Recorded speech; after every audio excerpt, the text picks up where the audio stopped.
The Steam Next Fest for this summer is going on, and I've played a bunch of demos. So, let's talk about some standouts that I'm really looking forward to playing when they release. And for the sake of wanting to keep this video moving and not too rambly, I'm going to do my best to both not linger too long on each game, besides the few that I really like, and I'm not going to try to cover too many games in general. But I've still got a pretty good variety and assortment lined up. So if anything here looks appealing to you, give it a try. By the time I upload this, the demo should be available for about another 2 days minimum. I'll also be linking each and every Steam page down in the description, so even if you miss the chance to try these demos for yourself, you can add them to your wishlist and play them when they release, or have another demo. So, without further ado, let's jump right into the first game. Angerfoot is a fast-paced FPS centered primarily around kicking the shit out of people. Similar to something like a Hotline Miami, you die fast and enemies die just as fast. It also does a lot to match Hotline Miami in aesthetic, with the vibrant colors and dark environments. The setting as well. It's not quite taking as much of the intense 80s neon aesthetic as Hotline Miami, but you're still going through these kind of bummy apartments, slaughtering what I presume to be gang members, and it's still about as grimy as Hotline Miami was. The gameplay is about as fast as you could expect, and the punishment for messing up is also what you could expect. You die. But death isn't a big deal after all. You respawn just about instantly right after at the beginning, and give it another go. It's also about as fun as you could expect. For a game centered around kicking, they really nailed it because kicking doors into people, or just straight up kicking people, feels extremely good. The only primary gripe that stood out to me while playing, and this might just be my fault with my awful eyesight, but enemy visibility could be pretty tough sometimes, leading to me dying to enemies I couldn't really see, but I think that's the kind of issue that these demos are made for spotting, so I'm not too worried about it.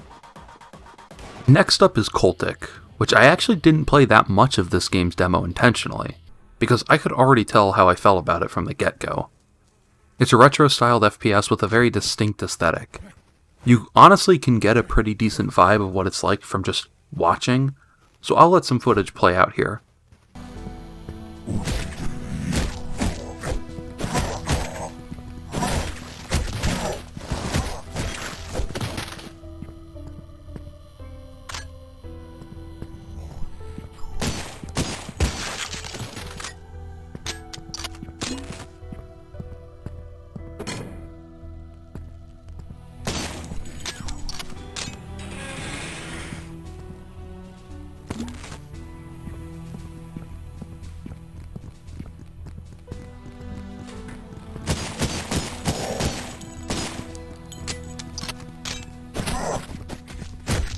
I don't think I have to say too much more about this game other than it's as good as it looks. You can tell pretty easily if it's something you'll be into just by watching that, I presume. I'm very excited for the full release so I can properly play it with intent on combing the map for secrets.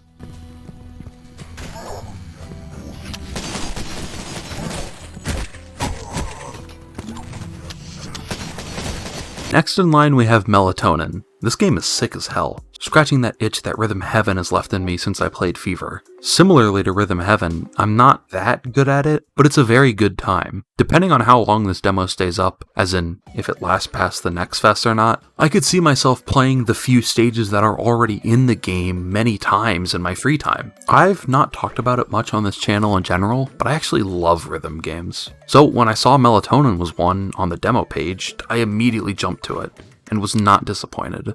Similarly to Coltic, I think this game would benefit from just uninterrupted footage of me playing a stage for you, so you can get a feel for it. Note the actions here are controlled just by the spacebar, like you'd hit A in Rhythm Heaven.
Hopefully you won't mind my lackluster performance, but you should get a pretty strong idea of what the game is like and what to expect. Varying rhythmic challenges that all require slightly different methods of hitting spacebar or sometimes the arrow keys. It may not sound fun to someone who's unfamiliar with the genre, but trust me, it is. And now, for my top 3 favorite demos I've played. These games are all ones that I can absolutely not wait for, and I'll be keeping a close eye on development. The first of which I'll cover is probably the most prolific in 9 Souls.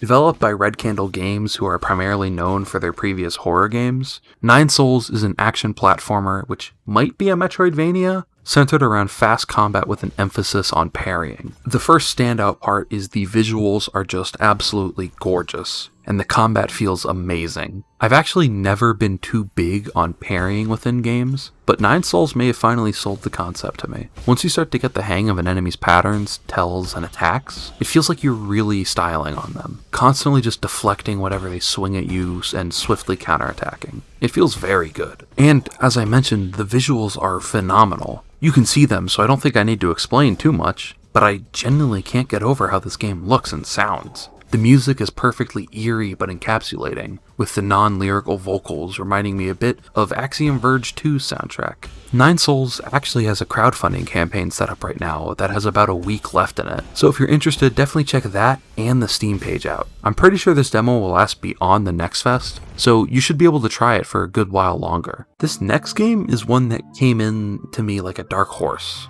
Domekeeper. I'd never heard of this game in my life until a friend posted about it, so I checked the trailer, saw it was Motherload, and was immediately interested. Then I played it, and, well...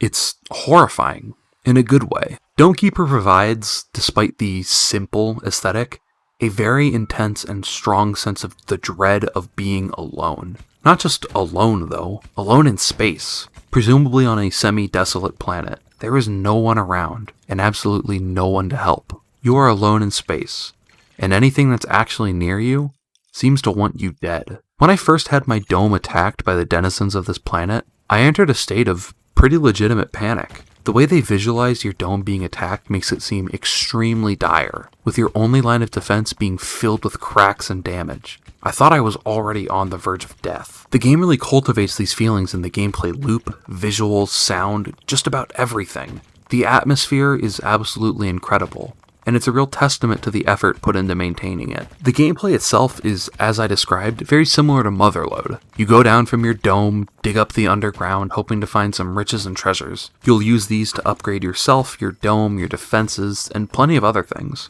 You can also find technology down there that provides very unique upgrades, like a teleporter to quickly enter the deeper sections, or a lift that carries ore up for you. This loop alone is very enjoyable and difficult enough to stay engaging, but when combined with the atmosphere the game provides, you feel a really strong sense of tension, because you have to make these snap decisions between, should I go deeper and find more materials to maybe get stronger, or do I need to start going back up because the monsters are about to attack? You're demanded very smart use of your time when playing Domekeeper, which matches this fight on an alien planet extremely well for making it seem as scary as it should be. If you spend too much time digging, your dome is going to break, and you will die. Domekeeper taps a lot into the feelings of another game that I really enjoy, that being Risk of Rain, and how it feels to be on an alien world, where Risk of Rain makes you feel like an interloper, an invader rampaging through a planet, leaving you to feel either a sense of power or remorse for your deeds.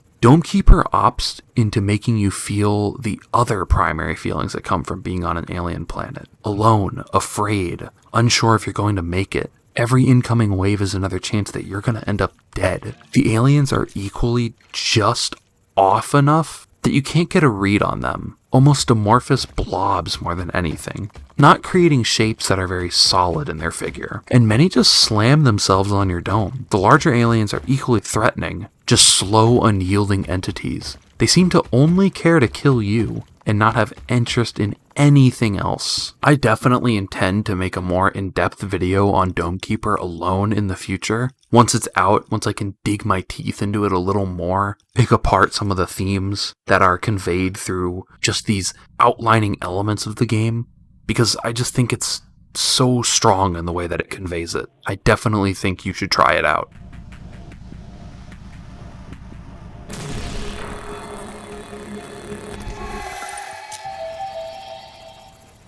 So, let's move on to the final game I want to cover, which is my number one favorite, I think.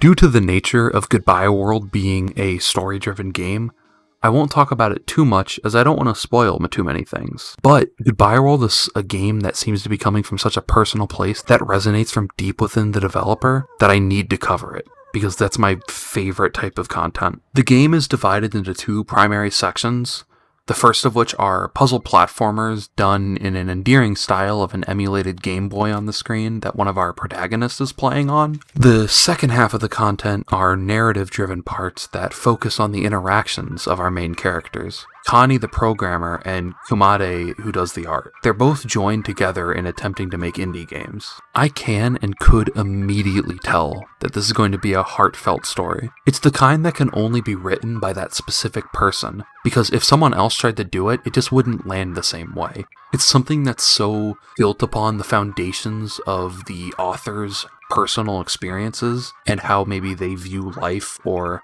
how life has treated them, that it's almost what defines art to me.